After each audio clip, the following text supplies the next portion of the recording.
তো আজকে আমি আপনাদেরকে নরমালি হচ্ছে গিয়ে গুগল ক্রোমের লোগো ডিজাইনটা দেখাবো। তো গুগল ক্রোম লোগো ডিজাইন করার জন্য প্রথমে একটা ইলিপস নেবেন। ইলিপস নিয়ে কন্ট্রোল সি প্রেস করে একটা কপি করবেন, তারপরে কন্ট্রোল ভি প্রেস করে অর্থাৎ পেস্ট ইন ব্যাক করে নেবেন। দেন হচ্ছে কি শিফট অল্টার প্রেস করে একটু সাইজে বড় করে নেবেন। সাইজে বড় করে নিয়ে কালারটা চেঞ্জ করে দেবেন।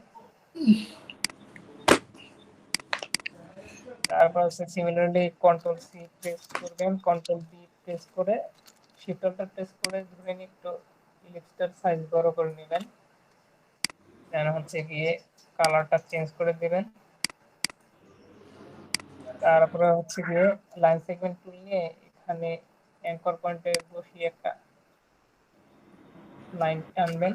দেন হচ্ছে গিয়ে রোটেট টুলে প্রেস করে ইলিপসের মাঝখানে অল্টার ধরে রাখা অবস্থায় মাউসের লেফট বাটনে প্রেস করবেন। তারপরে এমন একটা অপশন আছে 120 ডিগ্রি নিয়ে কপি প্রেস করবেন। দেন হচ্ছে গিয়ে কন্ট্রোল ডি প্রেস করবেন। তারপর হচ্ছে গিয়ে সিলেক্ট করে ডিভাইড করবেন, আনগ্রুপ করে দেবেন। এই যে হয়ে গেল আপনাদের কাঙ্ক্ষিত লোগোটা গুগল ক্রোম। তারপর হচ্ছে কি যে মিডলে এখানে হচ্ছে আপনার হোয়াইট কালার হবে, হোয়াইট কালার দিয়ে দিলাম। তারপরে এটার কালার হবে হচ্ছে গিয়ে স্কাই ব্লু দিয়ে দিলাম। তারপরে এটার কালার হচ্ছে রেড আছে, আর এটা হচ্ছে ইয়েলো,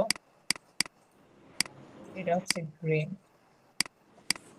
এই তো এই হচ্ছে সব থেকে ইজিয়েস্ট ওয়েতে গুগল ক্রোম লোগো তৈরি করার প্রসেস।